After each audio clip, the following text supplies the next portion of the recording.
Bienaventurados los mansos, porque ellos recibirán la tierra por heredad. Eso, mi amigo, es riqueza indescriptible. ¿Y qué de la sabiduría, de la guía que uno necesita?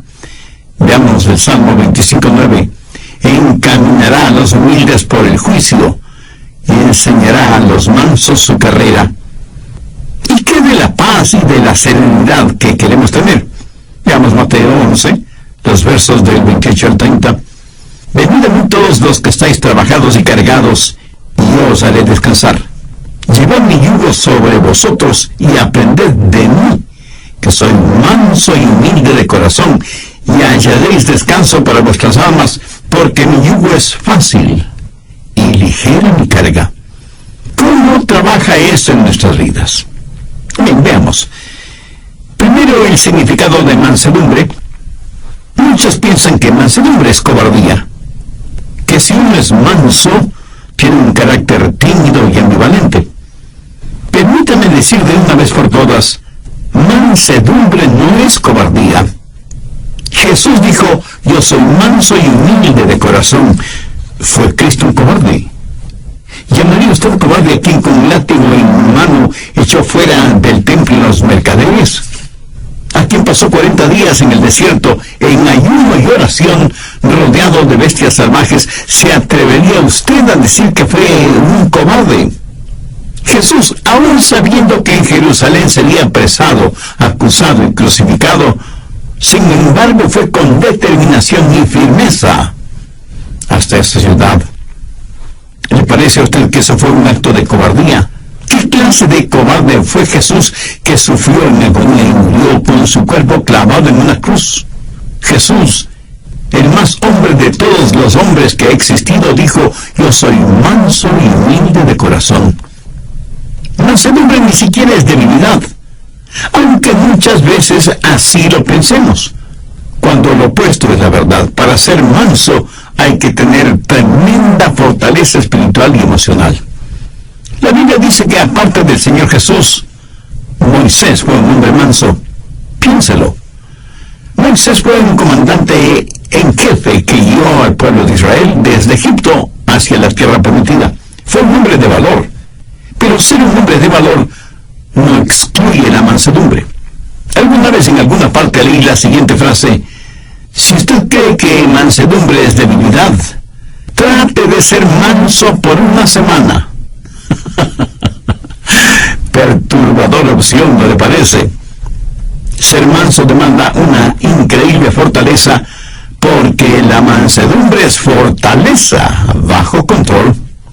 En tiempos bíblicos y aún en la actualidad, cuando alguien tenía un caballo salvaje y quería montarlo, primero tiene que domarlo hasta que se vuelva manso.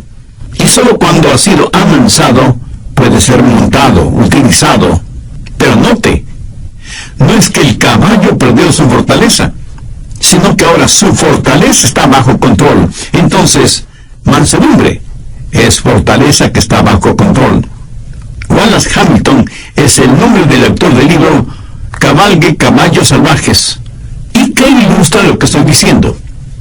Dice que nosotros venimos a este mundo con toda clase de deseos, de instintos, proclividades, habilidades y ambiciones dadas por Dios mismo, y que al diablo le encantaría quitárnoslas y pervertirlas para su propio uso.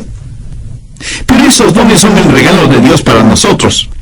Pero Él quiere que todos esos dones estén bajo su control y sean para su honra y su gloria. Pero el diablo quiere pervertirlos y traer vergüenza al nombre del Señor Jesucristo. Por lo tanto, hay tres cosas que usted puede hacer con sus habilidades naturales y los dones que Dios le ha dado.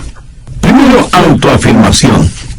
Allá a comienzos de la década de los años 60, apareció el siguiente lema: lo que quiera que es natural es hermoso, y cualquier cosa que es hermosa debe ser buena. Así que, lo que quiera que usted quiera hacer, hágalo. Nuestros antepasados de alguna manera fueron más listos que la gente de esta generación en su maldad.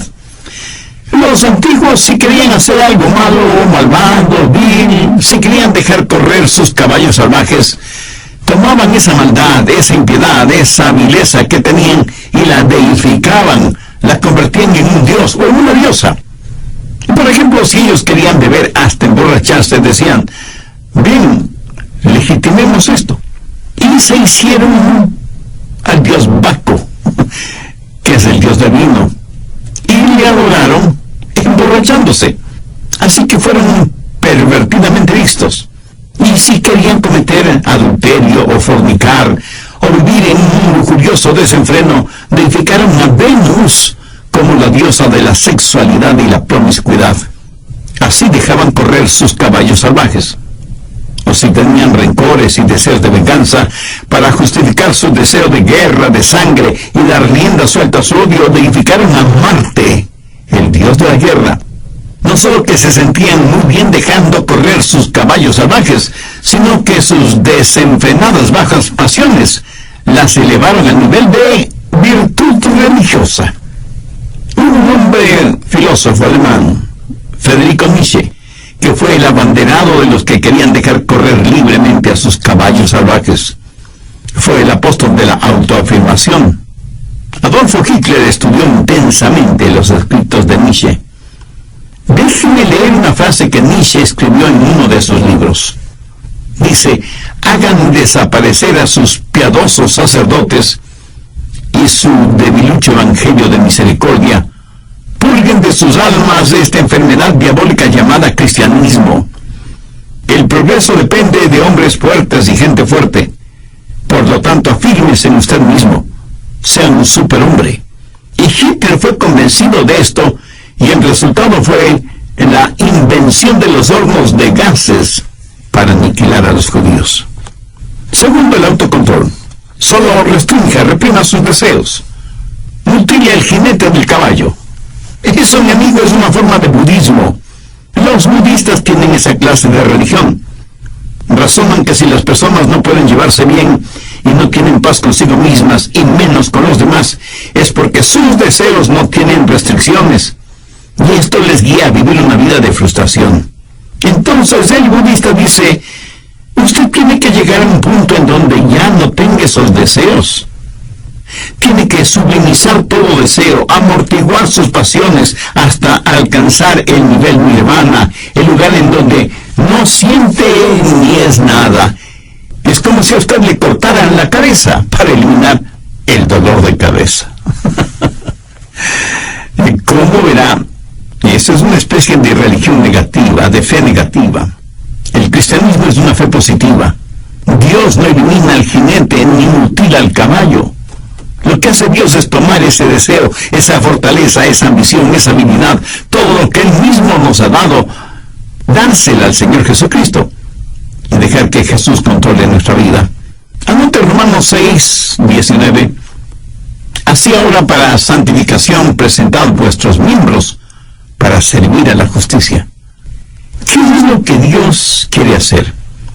Dios quiere tomar sus habilidades y sus deseos y ambiciones y mutilarlos. No, de ninguna manera. Lo que Dios quiere hacer es controlarlo para su gloria. Por ejemplo, digamos que usted tiene un temperamento volátil. Dios dice que no debe perder su temperamento y que más bien debe aprender cómo usarlo.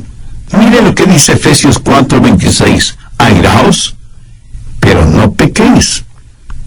El mismo Señor Jesús, cuando vio que los mercaderes habían hecho del templo un lugar para sus negocios, no muy honestos que digamos, se airó, se enojó, fue movido a ira. O sea, Él no perdió su temperamento, su control, sino que lo utilizó en una causa justa. Mi amigo, si usted me dice que no tiene temperamento, entonces algo no está bien con usted. Jesús quiere controlar su temperamento para su gloria. Debe haber ciertas cosas que deben disgustarle, enojarle, hacerle perder su temperamento. Por ejemplo, la industria pornográfica, el tráfico de drogas, la explotación sexual de mujeres y de niños y toda la depravación actual que está convirtiendo al mundo en un desierto espiritual, moral y ético. Un desierto lleno de fieras feroces. ¿Y qué de nuestra lengua? Jesús quiere que con nuestra lengua le alabemos y le glorifiquemos.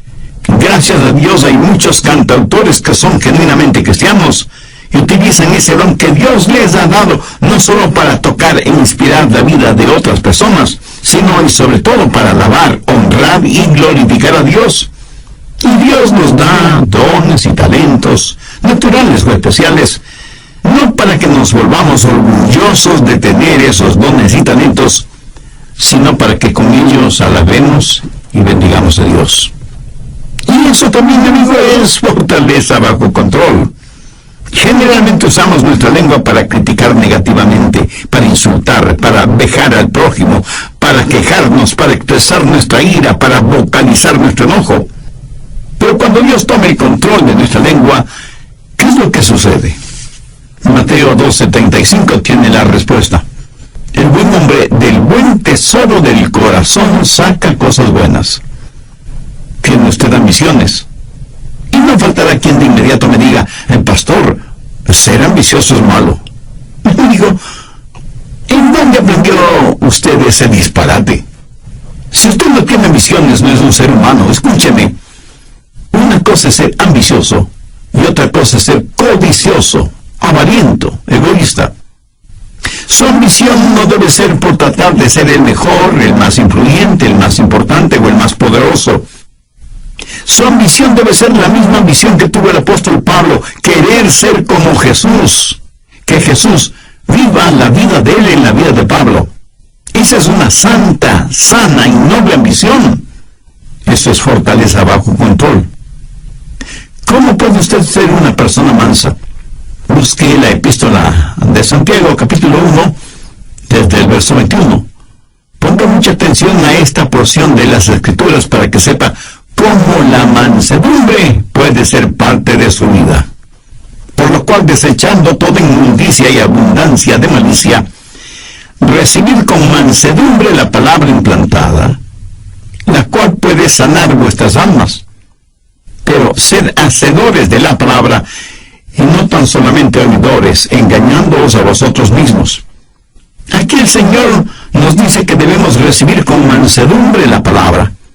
Ahora, ¿por qué debemos recibir con mansedumbre la palabra? Porque la mansedumbre es fortaleza bajo control. Y para ser controlado por el Señor, usted tiene que conocer su voluntad y su camino. Y para conocer la voluntad y el camino de Dios, usted tiene que conocer su palabra. Por lo tanto, tiene que recibir la palabra con mansedumbre. Escúcheme, ni usted ni yo sabemos ni la milésima parte de cómo guiar nuestra propia vida. Se explica ahora por qué, aún siendo creyente, fracasamos tantas y tantas veces. En una sala judicial a un hombre le preguntaron, ¿jura decir la verdad, toda la verdad y nada más que la verdad, con la ayuda de Dios? Y el hombre respondió, si yo supiera la verdad, toda la verdad y nada más que la verdad, entonces sería Dios. Ingeniosa respuesta que encierra todo el mundo de teología. Necesitamos guía. Te puedo asegurar que Dios sabe lo que nosotros no sabemos. Así que si usted es una persona llena de mansedumbre, usted tiene que poner su vida en las manos de Dios para que le guíe. Si quiere que Dios le dé bienestar económico, sabiduría y adoración profunda, entonces tiene que recibir la palabra de Dios con mansedumbre, la cual, o sea, la palabra de Dios, puede salvar su alma. De acuerdo a Santiago, 3 cosas son necesarias. Primera, debe haber un espíritu de arrepentimiento. Santiago 1:21, por lo cual desechando toda inmundicia y abundancia de malicia. Ahora, ¿qué significa esto? En el griego la palabra inmundicia significa tener el oído tapado con cera. Por lo tanto, hay que eliminar el exceso de cera en el oído. Y la aplicación espiritual es fácilmente comprensible. Pero, ¿cuál es la cera espiritual que tapa nuestros oídos? La abundancia de superficialidad. Verá, muchos de nosotros ya hemos sido salvados, pero todavía ha quedado un residuo pecaminoso en nuestras vidas. Y lo que Santiago está diciendo es, limpien sus oídos espirituales de la cera que los está tapando. Un hombre puede domar un caballo salvaje, pero Dios Dios no hace con usted lo que el hombre hace con su caballo. Usted mismo tiene que llegar al punto cuando diga, dejo mi maldad, abandono mis inmundicias espirituales. Si usted quiere que Dios le hable, tiene que entender su palabra. Si usted quiere que la Biblia inflame su corazón y su mente, tiene que eliminar la cera espiritual que está tapando sus oídos. Y la única forma de hacer eso es por medio del arrepentimiento de sus pecados. Debe tener un espíritu de arrepentimiento. ¿Sabe qué clase de persona es la que menos entiende esto de la mansedumbre? Pues la persona que está llena de orgullo. De hecho, esa clase de persona no puede recibir nada más porque su orgullo lo llena todo, tanto su vida material como su vida espiritual. Sin embargo, la Biblia dice que debemos recibir con mansedumbre la palabra implantada, la cual puede salvar nuestras almas. ¿Y qué de usted? ¿Está haciendo la provisión adecuada para la salvación de su alma? ¿Tiene usted una relación personal con Dios por medio del Señor Jesucristo? Por favor, abra su Biblia y busque la epístola de Santiago, capítulo 1, verso 21. Recibid con mansedumbre la palabra implantada. Esta palabra recibir es una palabra interesante. Denota algo que es dado a una persona y esa persona la recibe. Usted no podrá recibir y menos entender la palabra si es que no tiene un espíritu de arrepentimiento. Sí, usted puede saber cosas acerca de la palabra, hasta puede saber intelectualmente, académicamente la palabra, pero eso no le califica para entender la palabra de Dios. Recibir significa aceptarlo como un regalo, y cuando lo recibe, usted lo recibe como que si fuera un huésped muy especial en su vida, y le dice, pasa, seas bienvenida. Estamos encantados de tenerte en nuestra casa. Esa es la clase de bienvenida que nos gusta escuchar a nosotros, ¿verdad? Es la misma clase de bienvenida que le gusta escuchar al Señor Jesús, no solamente en relación con Él, sino con su palabra. Amigo, en su vida, ¿da usted esa clase de bienvenida a la palabra de Dios? Abre de par en par las puertas de su corazón y dice, Señor, recibo tu verdad. Hay muchos que van a las iglesias a escuchar el mensaje de la palabra. Otros oyen mensajes radiales como este que está escuchando ahora mismo, pero lo hacen tratando de entender la palabra de Dios, pasándola por el filtro de sus mentes, y no necesariamente porque le den la bienvenida a la palabra de Dios en sus vidas. Mi amigo nunca aprenderá la verdad de esa manera. Tiene que dejar su orgullo intelectual en el polvo. Humíllese. Tenga su corazón en paz con Dios y hágalo con mansedumbre, con un espíritu de arrepentimiento, dejando de lado toda inmundicia y abundancia de malicia, y con un espíritu receptivo, dé la bienvenida y reciba la palabra de Dios. Segundo, debe haber un espíritu receptivo. Santiago 1:22. Pero sed hacedores de la palabra y no tan solamente oidores, engañándoos a vosotros mismos. Una vez que usted tiene la palabra de Dios en su corazón, tiene que volverse un hacedor de la palabra. O sea, vivir de acuerdo a lo que cree. Fuera de esta verdad, todo lo demás no es más que verborrea religiosa. Si usted no es hacedor de la palabra, se engaña usted mismo. Si usted solo escucha las verdades de la palabra de Dios, pero nunca las pone en práctica, usted es culpable de autodecepción y por lo tanto puede perder su alma en vez de salvarla. La Biblia dice que el hombre de doble ánimo, esto es, indeciso, es inconstante en sus caminos. Jesús dijo, cualquiera que me oye estas palabras y no las hace, le compararé a un hombre necio. Escuchar y no hacer es una verdadera locura espiritual. Las impresiones sin las expresiones dan como resultado las depresiones. Si usted solo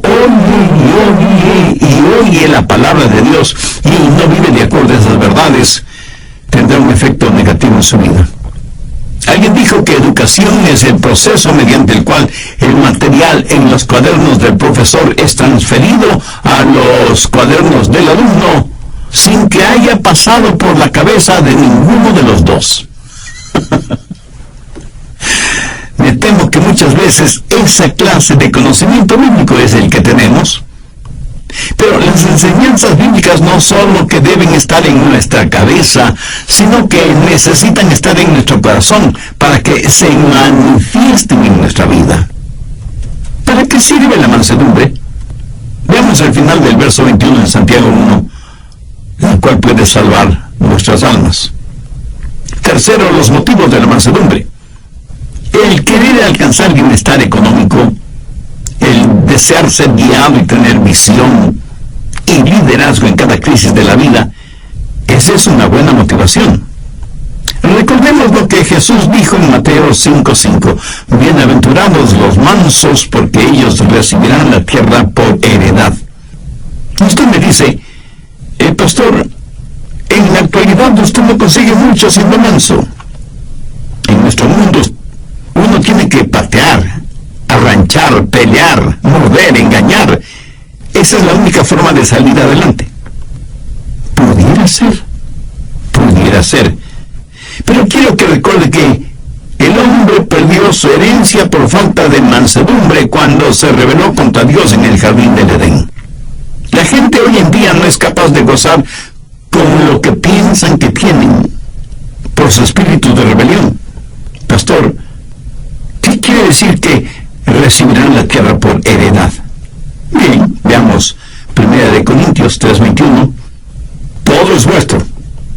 Veamos ahora 2 Corintios 6:10. Como no teniendo nada más, poseyéndolo todo. Ahora, ¿qué significa todo esto? La tierra y todo lo creado son propiedad de Dios. Nosotros pertenecemos a Dios. Por lo tanto, todo lo que Dios tiene es nuestra herencia, porque somos hijos suyos, coherederos juntamente con Cristo. Y sin embargo, nada es realmente nuestro. Nosotros solo somos administradores, mayordomos de las cosas de Dios. Y este es un arreglo admirable, porque cuando el diablo venga y le diga, si no me sirves, voy a quitarte todo lo que tienes, usted le responde, tú no puedes quitarme nada porque nada tengo, todo le pertenece a Dios. Poderoso jab de izquierda al mentón del diablo, quien cambia de táctica y le dice, entonces si me sirves y me adoras, te lo daré.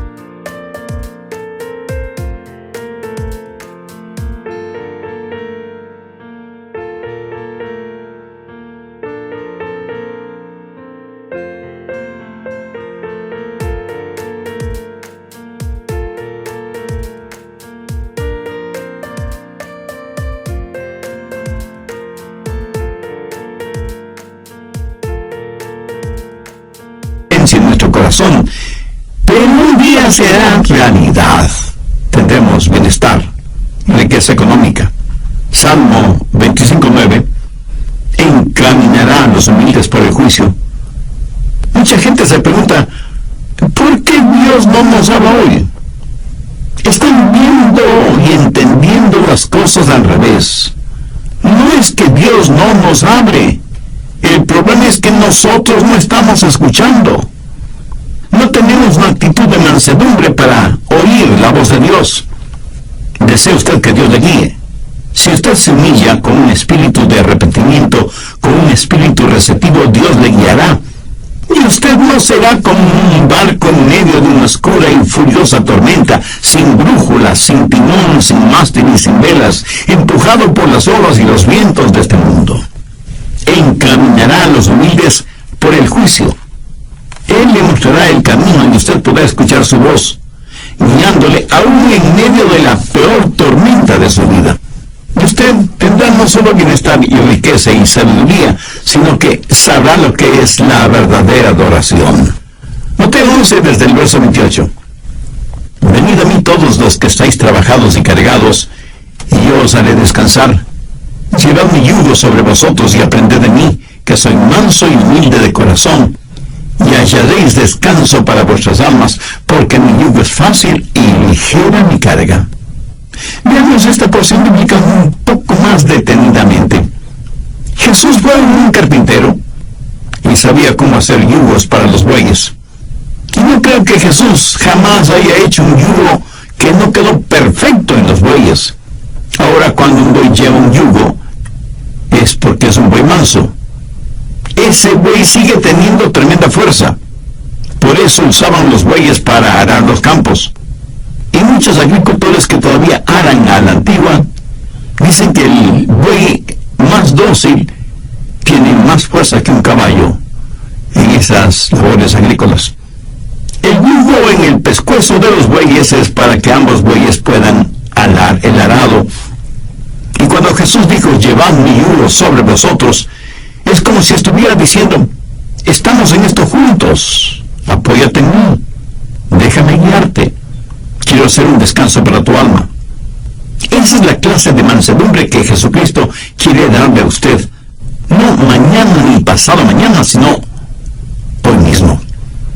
Quienes están escuchando este programa, y si aún no son salvos, ¿no quisieran conocer a este maravilloso Salvador, Jesucristo?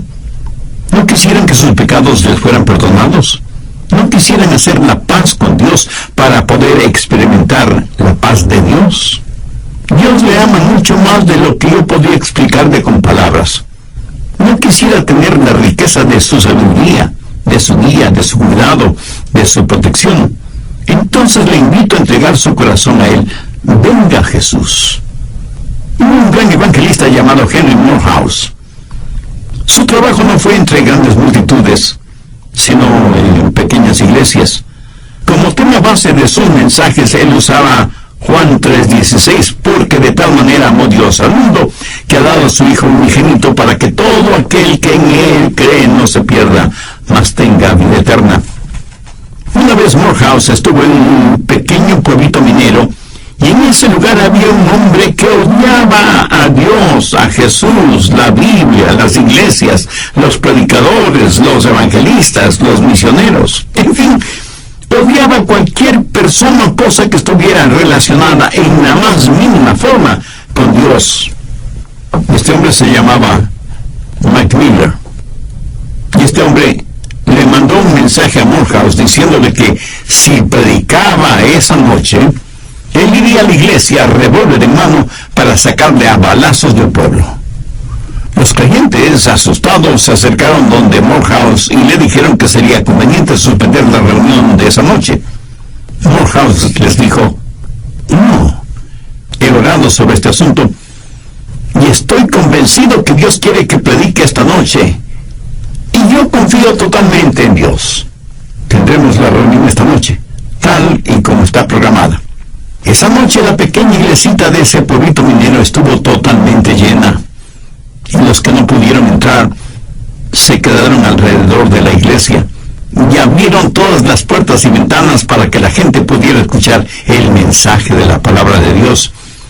Y cuando Morehouse estuvo más o menos a la mitad de su mensaje, vino Mike Miller.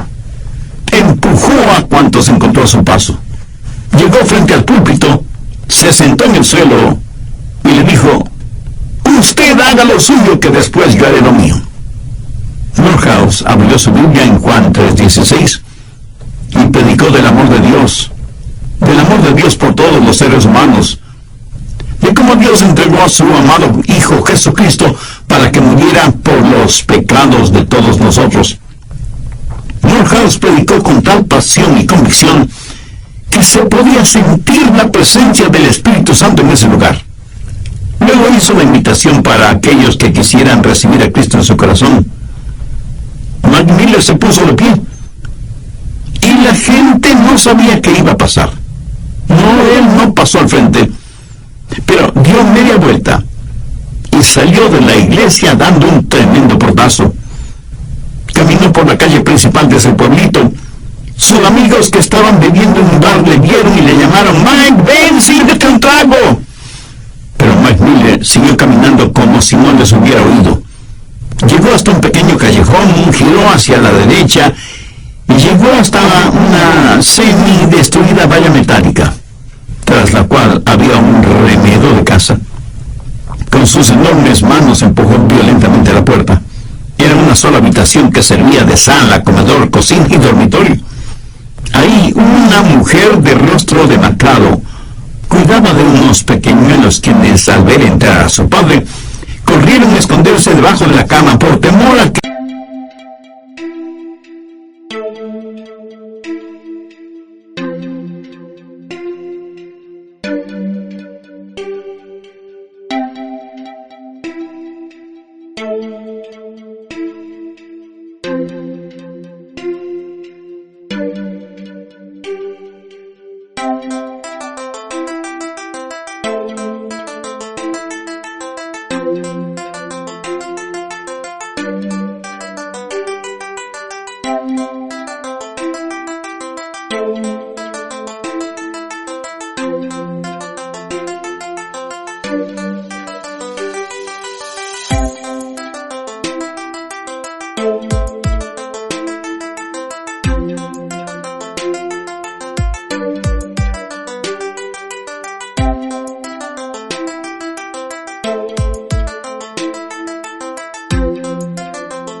Humilde, mírame como si fuera un niño. Perdona mi simpleza y permíteme acercarme a ti. Y en ese momento, en ese cuartucho, frente a sus felizmente asombrados esposa e hijos, Mike Miller nació de nuevo. Sus lágrimas fueron la confirmación de la transformación interna. Esta historia es real, la sabemos porque el mismo Mike Miller la cuenta como testimonio de lo que le sucedió a él y a su familia cuando él entregó su corazón a Jesús. Ahora es posible que usted no sea como Mike Miller antes de conocer a Jesús. Pero si quiere ser salvo, se salvará de la misma forma en que se salvó Mike Miller. No hay uno solo de ustedes que sea tan malo que no pueda ser salvo, o que sea tan bueno que no necesite ser salvo. Jesús dijo: venid a mí todos los que estáis trabajados y cansados, y yo os haré descansar, porque mi yugo es fácil y ligera mi carga. Si en su corazón usted siente el ardiente deseo de hacer una decisión por Cristo, no se quede con el desear. Pase de inmediato al actuar. Humíllese delante de Dios, arrepiéntase de sus pecados, pídale a Dios su gracia y misericordia. Reconozca el sacrificio que Jesús